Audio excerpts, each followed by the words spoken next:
بسم اللہ الرحمن الرحیم۔ شیخ عبد القادر جیلانی رحمۃ اللہ علیہ کا فرمان عالی شان ہے، جس نے مخلوق سے کچھ مانگا وہ خالق کے دروازے سے اندھا ہے۔ عاقل پہلے دل سے پوچھتا ہے پھر منہ سے بولتا ہے۔ تو نفس کی تمنا پوری کرنے میں مصروف ہے اور وہ تجھے برباد کرنے میں۔ اللہ تعالیٰ کا مقرب وہی ہے جو مخلوق خدا پر شفقت کرتا ہے۔ اللہ تعالیٰ پر کسی چیز کا انتخاب نہ کر اور متکبر مت بن، ورنہ اللہ تجھ کو توڑ ڈالے گا۔ اللہ تعالیٰ جب تجھ کو کسی کام کے لیے چاہے گا تو خود ہی اس کے لیے تجھ کو تیار کر دے گا۔ اللہ اس طرح کہو کہ قلب میں کوئی دوسرا نہ ہو۔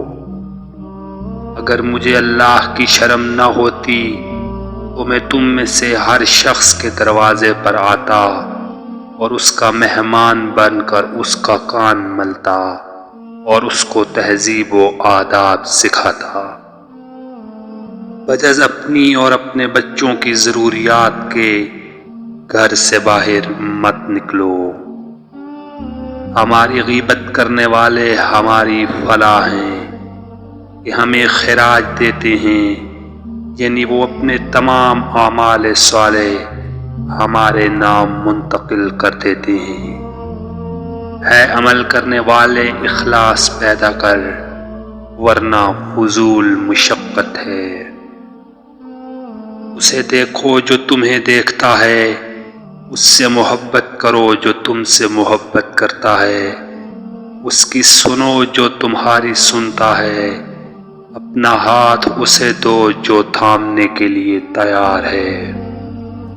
اللہ تعالیٰ سے ڈرو، اس کا دھیان رکھو، اس کا خوف کرو اور اس کے طالب بنو۔ کامیاب انسان بننے کے لیے میری ایک بات یاد رکھنا کہ اللہ سے ڈرتے رہنا، کیونکہ یہ ہر کامیابی کی کنجی ہے۔ جو شخص آسودہ حال ہمسائے سے حسد کرتا ہے وہ رازق کی حکمت کا منکر ہے۔ اگر کوئی تمہارا دل توڑے تو اس سے اپنا بدلہ ایسے لو کہ اسے معاف کر دو، کیونکہ تمہارا معاف کرنا اسے ساری زندگی شرمندہ کیے رکھے گا کہ اس نے غلط کیا تھا۔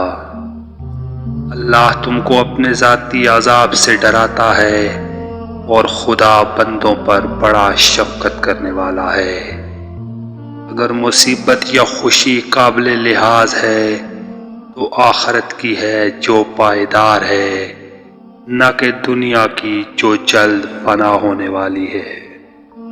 اپنا سب کچھ اللہ تعالیٰ کے حوالے کر دے، وہ سب کچھ تمہارے حوالے کر دے گا۔